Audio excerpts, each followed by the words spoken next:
আসসালামু আলাইকুম, welcome to our new blog. আজকে ব্লগটা একটু অন্যরকম ব্লগ। আজকে মূলত আমরা ঢাকা থেকে মাওয়া চলে গিয়েছিলাম সাডেন একটা প্ল্যানে।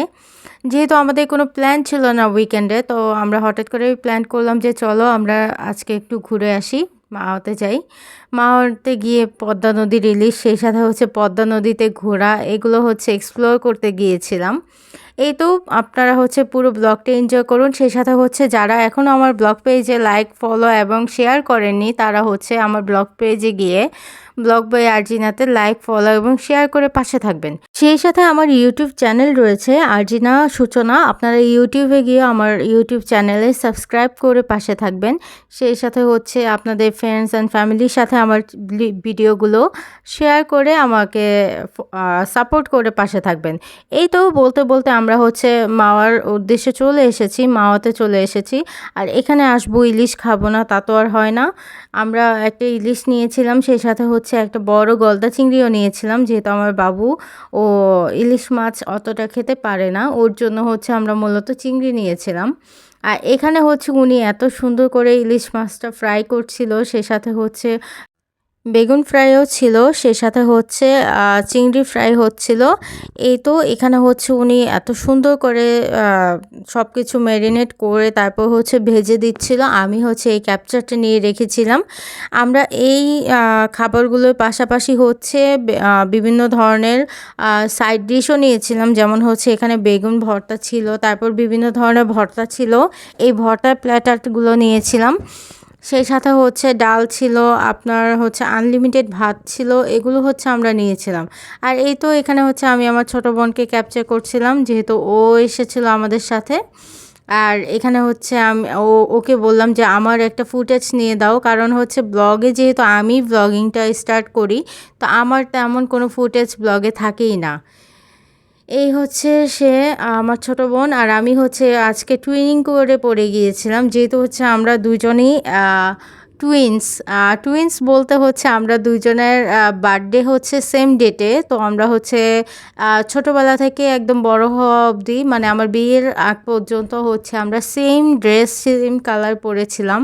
ইনফ্যাক্ট এখনও আমরা সেম কালার পরতে অনেক পছন্দ করি, কিন্তু অনেকেই এই জিনিসগুলো একটু অন্যভাবে চিন্তা করে যে সেম কালার পরলে হয়তো বা কীরকম, কিন্তু আমাদের মধ্যে আলহামদুলিল্লাহ এই ধরনের কোনো সমস্যাই নেই। আমরা দুই বোনই একদম সেম কালারের, সেম ডিজাইনের ড্রেস পরতে খুবই পছন্দ করি। ইনফ্যাক্ট এতে আমাদের দুজনকে অনেকটা টুইনের মতো লাগে। আর এই তো আমরা খাওয়া দাওয়া শেষ করে পদ্মা নদীতে এসে পড়েছি। আর এখানে একটা বোট রিজার্ভ করেছিলাম 2.5 ঘন্টার জন্য। আমরা মূলত পুরো পদ্মা নদীটা ঘুরে দেখার জন্য আর কি বোটটা রিজার্ভ করেছিলাম। আর এই ভাইয়াটা একদম মানে স্টার্ট দিয়ে তারপর আমাদেরকে পুরো পদ্মা নদী, তারপর পদ্মাতে যে চর ছিল সেখানেও আমাদের নিয়ে গিয়েছিল। আমরা পুরোটা সানলাইটে ভিডিও করছিলাম, কিন্তু একটু পরে দেখবেন যে আমরা মানে পাড়ে আস্তে আস্তে একদম অন্ধকার, ঘুটঘুটে অন্ধকার যাকে বলে, সেটা হয়ে যায়, যেহেতু 2.5 ঘন্টার জন্য বোট রিজার্ভ ছিল। তো অনেক মজা করেছিলাম। এরকম এনজয় আসলে সবসময় তো আর করি না। ইনফ্যাক্ট আমরা নদীতেও সবসময় যাই না। তো আমার কাছে খুবই ভালো লেগেছিল, অনেক স্যাটিসফাইড লেগেছিল, কারণ আপনি অ্যাজ ইউজুয়াল আপনি মেন রোডে, তারপর ব্রিজে ঘুরতে পারবেন, কিন্তু এরকম নদীতে খুব সুন্দর একটা বাতাস, তার উপরে আপনি এত সুন্দর ভিউ দেখছেন, এগুলো আসলে অনেক মানে স্যাটিসফাইড লেগেছিল আমার কাছে। আর এখানে আমি আমার ছেলেকে নিয়ে একটা ছোট্ট ক্লিপ নিচ্ছিলাম। আমার ছেলে তো সেই দিন খুবই মজা করেছে। আমি মূলত ভয় পেয়েছিলাম যে বাচ্চা মানুষ, ও হয়তো বা ভয় পাবে। আর এই তো একটা ঐতিহাসিক মোমেন্ট, আমরা দুই বোন এখানে বসেছিলাম, আর এখান দিয়ে এই রেলটা ক্রস করে চলে গিয়েছে, এত ভালো লাগছিল। আমি এই ভিডিওটা আমার টিকটকেও শেয়ার করেছিলাম। মানে এই ভিডিওটা দেখার পরে আমার মনে হচ্ছিল যে একটা মানে ঈদের সময় একটা গান আছে না, স্বপ্ন যাবে বাড়ি আমার, লাইক ওই টাইপের গান দিয়ে এই ভিডিওটা শেয়ার করা উচিত। আর এই তো আমরা চরে নেমে এসেছি। চরটা এত সুন্দর ছিল, আর এখানে হচ্ছে মূলত আমি আমার বাবুর জন্য হচ্ছে আই লাভ ইউ সোয়াদ লিখছিলাম। মূলত ওই ফার্স্টে হচ্ছে এইরকম করে লিখে আমাকে সারপ্রাইজ দিয়েছিল। ওর দেখাদেখি আমিও ওর জন্য হচ্ছে লিখে সারপ্রাইজ দিলাম। এই হচ্ছে আমাদের ছোট্ট একটা ডে ট্যুর। আসলে ডে ট্যুর বললেও মানে ভুল হবে না, কারণ হচ্ছে আমরা একদম স্বল্প পরিসরে একদম শর্ট টাইমে পদ্মা নদীতে, তারপর হচ্ছে পদ্মা সেতুতে এখানে গিয়েছিলাম। ওই দিনটা আমাদের জন্য অনেক মজার ছিল। ইনফ্যাক্ট হচ্ছে আমরা একটু ক্লান্তি বোধ করিনি। এই তো আমার বাচ্চা আমার জন্য হচ্ছে সারপ্রাইজ লিখে তারপর হচ্ছে আমাকে ডাকছিল বারবার। আসলে আমি জাস্ট এনজয় করছিলাম যে আমার ছেলেটা প্রচণ্ড পরিমাণে এনজয় করছিল। আর এই তো আমরা হচ্ছে নদীতে একটু পা ভিজাচ্ছিলাম, কিন্তু আমার এখানটাতে প্রচণ্ড ভয় লাগছিল, যেহেতু চোরা বালি টাইপের কিছু একটা থাকতে পারে।